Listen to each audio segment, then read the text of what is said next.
on est la radio du lycée du Couserans, ou RDLC pour les intimes. Avec notre nouvelle équipe de cette année au complet, on a décidé de réaliser notre première émission sur le thème de l'Ariège. On trouvait ça intéressant de connaître le rapport que les gens ont avec leur lieu de résidence et aussi de comprendre comment il a pu influencer leur vie. Vous êtes prêts pour un voyage au plein cœur de nos montagnes ? Bienvenue ! Bonjour, c'est Noémie, je vais vous parler de l'histoire de l'Ariège. L'Ariège a été habité dès la préhistoire. On trouve les traces des premiers habitants humains il y a environ 300 000 ans dans les grottes des Pyrénées. Ces hommes vivaient de la chasse et de cueillette. Plus tard, les sites comme la grotte de Nio ou celle du Massasil révèlent de magnifiques peintures témoignant d'une culture développée. Vers 700 avant notre ère, des tribus celtes peuplent l'Ariège. Ces peuples développent des techniques d'agriculture et d'artisanat et la région devient un centre d'échange prospère, notamment grâce à sa situation entre l'Aquitaine et la Méditerranée. L'Ariège a été profondément marqué par le tatarisme, une doctrine chrétienne qui rejetait le clergé et prônait une vie austère. Cette croyance se développe notamment à Montségur, une place forte devenue un symbole de la résistance tatar. En 1244, le château a été assiégé, marquant la fin de l'époque tatare dans le sud-ouest. Les guerres de religion entre protestants et catholiques laissent des traces en Ariège, où la résistance protestante se forme. En 1621, Pamiers devient protestant, mais les troupes royales interviennent pour établir l'autorité catholique. Le pays connaît alors des périodes de violence, de persécution et d'instabilité. Lors de la Révolution, l'Ariège devient officiellement un département en 1790. Les idées révolutionnaires prennent racine et les biens de l'Église sont confisqués. Cependant, cette période est marquée par des tensions et la résistance de nombreux habitants fidèles à la monarchie et au clergé. Au XIXe siècle, l'Ariège connaît un important développement industriel, notamment avec les mines de fer et de plomb. La vallée du Vic de Sauce devient un centre industriel prospère, attirant des ouvriers de toute la France. Les forges et les usines transforment le paysage et les modes de vie. L'Ariège est également marquée par la Seconde Guerre mondiale. Les montagnes et les forêts offrent un refuge aux résistants qui combattent les forces d'occupation. La région devient un haut lieu de résistance et de solidarité avec de nombreux passeurs aidant les personnes persécutées à rejoindre l'Espagne. Après la guerre, l'Ariège souffre au tourisme. La création de stations de ski dans les Pyrénées attire de nombreux visiteurs. Les sites naturels comme le lac du Batmal et les grottes préhistoriques deviennent des destinations touristiques populaires. Cependant, l'industrie de l'agriculture décline et les jeunes partent faire leurs études sans revenir, ce qui entraîne une baisse de la population. Après cette présentation de l'Ariège, nous allons directement plonger au cœur de ce milieu rural en interviewant Françoise Estac, une ariégeoise de naissance attachée à ses origines. Nous nous intéresserons à son point de vue sur certaines questions polémiques des milieux ruraux, mais aussi à son expérience d'ariégeoise tout au long de sa vie.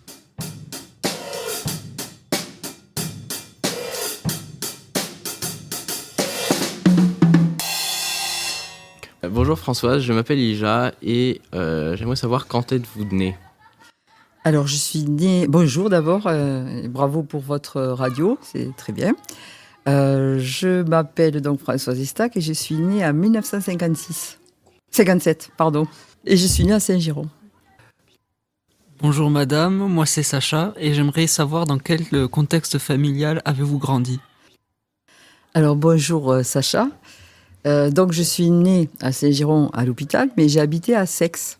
Un petit village au-dessus de Saint-Giron. Et j'avais un papa qui était maçon et une maman qui était à la maison parce que j'avais une sœur handicapée et elle s'occupait d'elle à 100%. Et combien avez-vous de frères et sœurs par curiosité ? J'avais qu'une sœur qui est maintenant décédée et qui avait 9 ans de plus que moi. Mais j'étais la petite dernière, voilà. Quel est votre parcours scolaire et est-ce que vous avez fait des études ? Alors oui, bien sûr, et heureusement, je dirais, parce que c'est vraiment ce qui m'a permis d'avoir un métier que j'ai beaucoup aimé. Donc j'ai fait 7 ans ici, dans ce lycée du Couserans. J'ai fait mon collège et mon lycée. Et j'ai eu un bac scientifique et ensuite je suis partie à Toulouse pour faire des études. Je ne savais pas trop ce que je voulais faire au début. Donc j'ai commencé par, sur les conseils de mon prof de maths, un IUT informatique. Ça ne m'a pas du tout plu. Au bout d'1 an, j'avais des résultats très bien, mais j'ai arrêté. Et j'ai fait archi, parce que mon père était maçon et que je pense que j'avais envie de continuer un peu ça. Et ça m'a plu, mais je ne savais pas trop si c'était vraiment une passion. Je me suis rendu compte que ce qui m'intéressait le plus, c'était le vivant, finalement. Et du coup, j'ai fait en parallèle des études de biologie et j'ai fait une maîtrise d'écologie. Bonjour madame, quel est votre métier? Mon métier, c'était professeur de biotechnologie, santé, environnement. Il y a biotechnologie, option biochimie, je crois que vous avez une section ici. Et il y a biotechnologie, option santé, environnement. Pour transmettre tout ce qui concerne l'environnement, le développement durable, on dirait maintenant. Les pollutions de l'eau, de l'air, la gestion des déchets, le bruit, l'énergie, tout ça. Voilà, ça a été ma carrière, j'ai enseigné ça toute ma carrière, pendant 35 ans. Bonjour Françoise, moi c'est Lisa. J'aimerais savoir comment il était le collège-lycée à votre époque. De midi à 2, on jouait au tarot, ça c'était bien. Et nous, on avait le temps peut-être, on avait un peu moins la pression que vous maintenant. Oui, moi j'étais demi-pensionnaire donc. Oui, voilà. Vous voulez une anecdote? Ouais. J'étais amoureuse du fils de l'intendant qui avait un appartement de fonction et qui apparaissait à son balcon de temps en temps. Et de midi à 2, on se faisait des petits coucous. Voilà. Et j'avais une prof de français qui nous avait fait faire une pièce de théâtre. Je ne me souviens plus exactement le titre de la pièce, mais elle nous avait mis mari et femme dans la pièce. C'était gentil.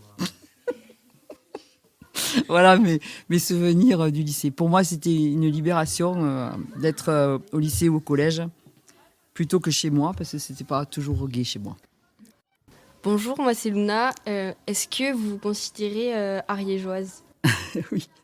Oui, je me considère ariégeoise, oui. Après, c'est très, très ambigu comme notion, parce que voilà, on est né quelque part. Donc, je suis née dans l'Ariège. Je suis partie à cause du travail, comme tout exode rural. Je suis née dans un village et il n'y avait pas de travail pour moi. Donc, je suis partie et je suis revenue en Ariège à la retraite.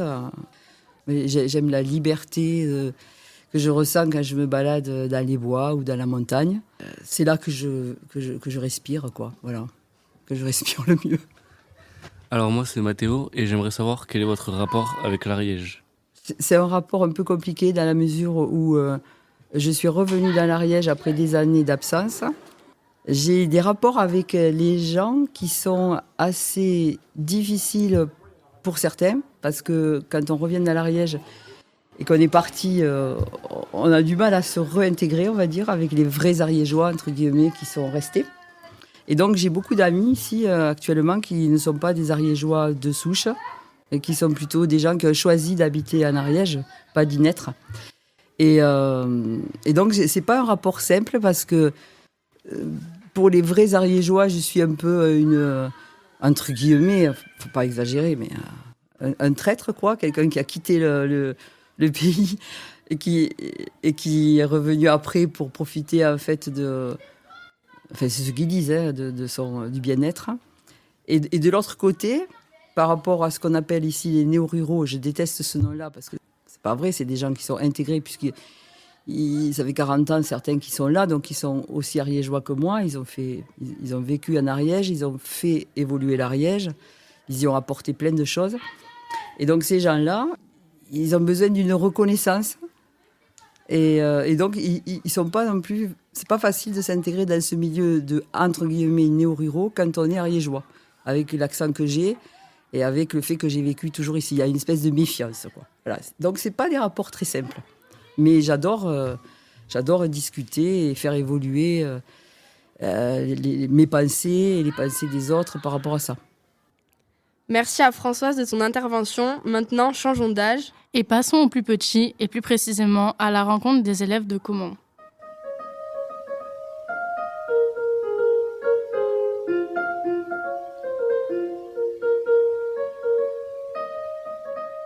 Bonjour, tu t'appelles comment? Loane. June. Lilisson. Mathéo. Loane. Arthur. Comment est l'Ariège pour toi? Tu peux la décrire avec tes propres mots. Je trouve ça très bien. Il y a beaucoup de nature. Après, il y a aussi des villes. J'aime beaucoup. Pour moi, l'Ariège, c'est un simple département avec plein de petits villages et qu'on peut appeler le 09. Il y a des tonnes de forêt, c'est bien. C'est un endroit, des plaines, quelques plaines pas très grandes, des plateaux et pas beaucoup de montagnes. Et si tu devais choisir un seul mot pour représenter l'Ariège, ce serait lequel? La nature. Naturel.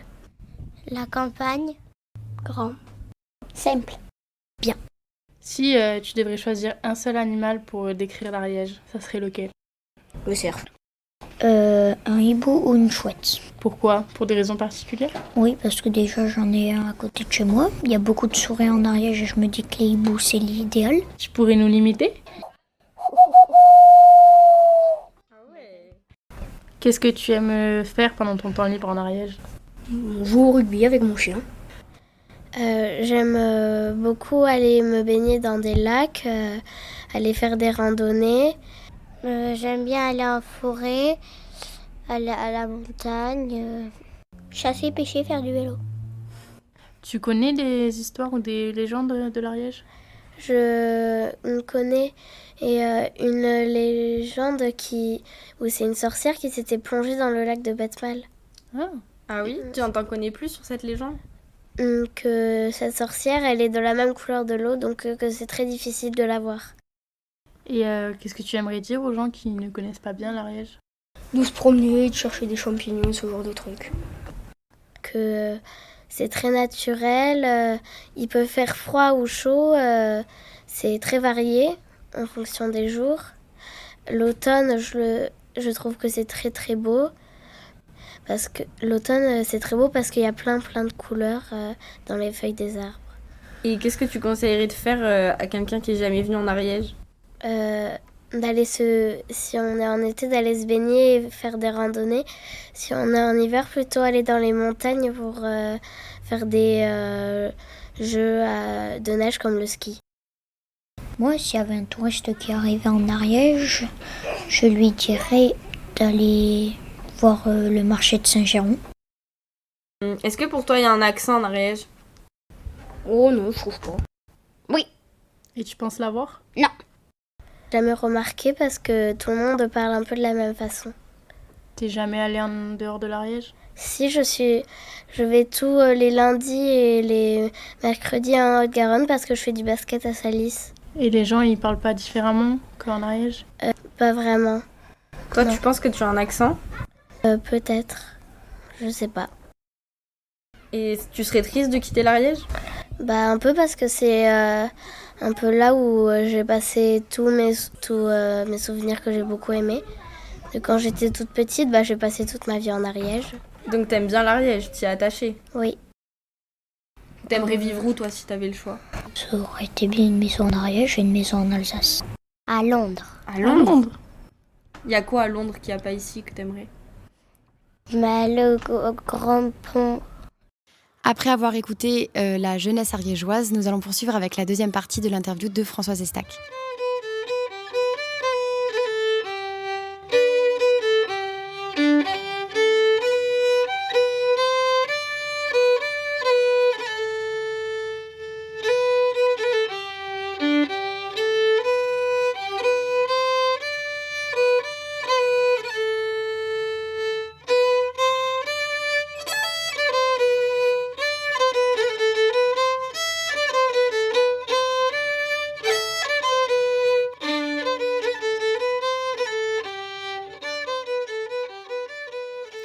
Bonjour, moi c'est Wendy et ma question c'était comment concevez-vous la présence de l'ours dans l'Ariège? C'est crescendo vos questions. La présence de l'ours dans l'Ariège, pour moi c'est une évidence. Voilà, c'est une espèce qui était là avant nous. Ça serait bien prétentieux pour moi de dire je veux pas d'ours dans l'Ariège. Mais j'ai conscience aussi qu'il y a des gros traumatismes. Par exemple, de bergers, il y a des bergers qui sont traumatisés par des dérochements de troupeaux entiers, 200 brebis qui tombent parce que l'ours les a effrayés. C'est sûr que c'est un sacré traumatisme. Et je le comprends, d'autant plus que je connais beaucoup de producteurs, d'éleveurs ici. Je leur achète leurs produits avec grand plaisir et je le déguste avec grand plaisir aussi. Je me souviens par exemple, le fromage d'Élodie au marché de Souex. Ben, son troupeau, il a été tué, enfin il a dérouché, il a perdu 200 brebis. D'où, eux, je comprends qu'ils aient une certaine haine de l'ours. Mais ce que je peux dire à mon avis, de plus constructif, c'est que je conseille à tout le monde de lire le livre de Clara Arnaud, que j'ai lu et qui m'a fait évoluer, et qui fait certainement évoluer les pensées de chacun, même des bergers, je pense, parce qu'il est très documenté. Alors, c'est un livre qui s'appelle... C'est Vous passerez comme des vents fous, je crois. Voilà, Vous passerez comme des vents fous. Clara Arnaud. Je vous conseille vraiment ce livre. Il crée des nuances dans ce débat stérile de pour ou contre l'ours. Parce que voilà, c'est difficile de dire qu'on est pour et c'est difficile de dire qu'on est contre. Et elle donne tous les éléments pour se faire une opinion nuancée. Voilà. Après, mon opinion personnelle, je vais quand même la dire. Je pense qu'il y a des moyens de mettre en œuvre une cohabitation entre l'ours et les bergers et les promeneurs. C'est déjà le cas dans les Alpes pour le loup. On peut arriver à trouver des moyens de cohabitation. C'est ma conviction. Bonjour Françoise, Rémi. Aimez-vous que l'on remarque votre accent? Bonjour Rémi. Bonjour. Oui. Oui et non. Toujours pareil, on va nuancer. Oui, quand je ressens que ça amuse et que ça plaît. Et là, je sens que c'est sincère et tout, mais que c'est un truc chantant, joyeux, etc. J'ai oublié, tout à l'heure, de dire que si j'étais attachée à l'Ariège, c'est aussi parce que l'Ariège, elle a une langue. Et la langue, c'est l'occitan. Et mon père, il parlait patois. Et pour moi, c'est pas péjoratif. Et c'est une langue qui a bercé mon enfance et que j'ai dans l'oreille, quoi. Je vais vous raconter une anecdote à ce propos. J'avais une collègue allemande, quand j'étais à l'IUFM à Toulouse, qui travaillait tous les jours avec moi. Et un jour, je lui ai dit, si tu m'as besoin, tu me le dis. Elle me dit, mais comment tu parles français, toi?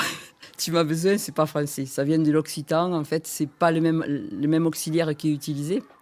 On dit, c'est si ma besoin, si tu as besoin de moi. Et voilà. En français, il faut dire, si tu as besoin de moi. Le de moi, il est après, mais en occitan, il est avant. Mon père, il disait, je serais été content de te voir. Parce que ça venait de l'occitan et pour lui, ça se construisait comme ça.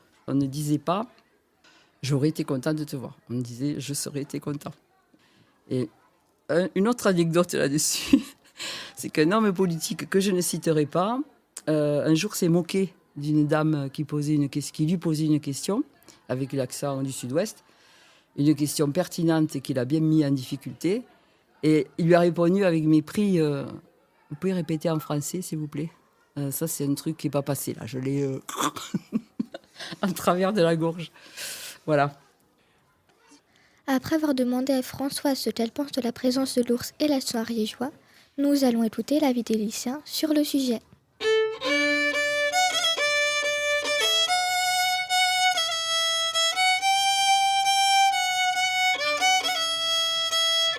Bonjour Alicia. Bonjour. Quel est ton point de vue sur l'Ariège? Je trouve que c'est une bonne région. Même s'il n'y a pas tellement de choses à faire, c'est bien quand même. Enfin, je suis née ici. Et je trouve que c'est un bon département. Mais je ne pense pas rester habiter là. Enfin, pour les études et tout ça, car c'est un peu compliqué. Mais plus tard, je reviendrai pour ma famille et tout ça. Et puis, parce que c'est bien. Enfin, ça dépend. Est-ce que tu voudrais t'installer en Ariège après tes études? Non. Non, parce que je préférerais voyager ou habiter dans une grande ville ou quoi. Quels sont les inconvénients et les avantages que tu trouves au fait d'habiter en Ariège et d'y vivre? Souvent, pour certaines villes, c'est un peu isolé quand même. Souvent, c'est loin des grandes villes, tout ça. Après, il y a des avantages. Enfin, c'est bien, il y a des avantages d'habiter en campagne et tout ça, mais il y a des désavantages. C'est loin un peu par exemple, des activités en général, tout ça. Et c'est quoi les points positifs du coup que tu trouves en Ariège quand tu dis c'est une bonne région et tout, c'est quoi qui te fait aimer? Il y a plusieurs trucs, genre il y a la montagne, tout ça, c'est calme et tout ça. Qu'est-ce que vous pensez de l'Ariège et comment vous vous y sentez, Lara? Franchement, c'est un très beau département. On peut penser qu'il n'y a pas grand-chose à faire, mais je pense qu'il y a quand même une variété de choses possibles à faire en Ariège. Au niveau touristique, je pense que le potentiel il n'est pas assez exploité. On a plein d'endroits à voir. L'hiver, par exemple, on a les stations de ski. On a plein de monuments, le château de Foix, la grotte du Mas d'Asie, le palais des évêques à Sénésier. Donc je pense qu'il faudrait peut-être un peu plus de tourisme en Ariège. Et puis moi, je suis depuis tout, je suis née en Ariège, donc pour moi, c'est un beau département qui a du potentiel, mais le potentiel n'est pas encore exploité à 100%, je pense. Que pensez-vous de votre accent ariégeois et quel est son impact sur votre vie sociale ou scolaire? C'est une très bonne question. Alors, pour moi, déjà, mon accent, moi, à la maison, on m'a toujours dit que c'était une fierté. J'ai toujours grandi en étant fière de cet accent et sans jamais, en fait, le perdre ni rien. On m'a même incité, en fait, à le garder. Par contre, ça a eu quelques impacts. Des impacts pour quelques entretiens. Donc, par exemple, je suis allée passer un entretien avec une école, donc je tairai le nom parce que je ne veux pas ternir sa réputation. Et en fait, je parlais d'un sujet tout à fait, qui à mon sens était intéressant et qui était le sujet demandé par l'école. En fait, il faut savoir que les jurys qu'on avait en face n'étaient pas des professeurs, en fait, c'était des chefs d'entreprise. Donc moi, j'avais le chef d'une entreprise de bétonnière. Et en fait, à la fin, qui me coupe dans mon oral alors qu'il n'était pas censé le faire, pour me demander d'atténuer mon accent. Donc en fait, au début, je me suis dit qu'il comprenait pas ce que je disais à cause de mon accent. Donc je lui ai demandé, et j'ai quand même l'impression qu'on peut comprendre ce que je dis. Et en fait, à la fin, il a fini par dire que mon accent rendait mon propos en fait trop risible, pas assez sérieux, alors que pourtant c'était un sujet tout à fait sérieux. Et il a fini très gentiment par me dire que mon accent c'est un ancrage territorial trop marqué et que de toute façon je ferai jamais les études que je voulais, que je resterai en Ariège et que je ferai jamais rien d'autre. Et ensuite, j'ai eu d'autres retombées sur ça. En français, par exemple, une fois, une professeure de français m'a enlevé 2 points sur un poème que je connaissais par cœur, parce qu'en fait, mon accent, à cause de mon accent. Donc, moi, j'en suis fière, mais je trouve qu'il y a des impacts qui sont des fois négatifs. En fait, je ne pense pas que c'est de ma faute, je pense que c'est la faute des gens en face qui d'après moi, ne sont pas assez intelligents pour pas juste se bloquer, en fait, qui se bloquent en fait, au fait qu'on ait un accent. Bonjour Sacha. Bonjour. Est-ce que tu es né en Ariège? Non du tout, moi je suis arrivé il y a combien de temps maintenant? 1 an et demi, et je suis originaire de la banlieue toulousaine. D'accord. Et ça fait du coup à peu près 1 an que tu es en Ariège. Et tu y avais déjà été avant? Ben oui, en fait je viens en vacances depuis que je suis né ici à Orgibé, pas loin d'ici, et donc ça m'est un peu familier. Ok, et qu'est-ce que tu en penses du coup de cet endroit? Alors au bout d'un moment, j'étais un peu, je me méfiais un peu parce que je me suis dit, je me disais, c'est perdu, je vais un peu m'ennuyer ici. Et en fait, pas du tout, au contraire, je préfère largement l'Ariège qu'à la banlieue toulousaine parce qu'il y a les activités dans les montagnes, la nature, franchement, c'est le kiff. Ok, super. Et qu'est-ce que tu penses des gens en Ariège? Est-ce qu'ils sont différents des gens que tu as rencontrés en banlieue toulousaine?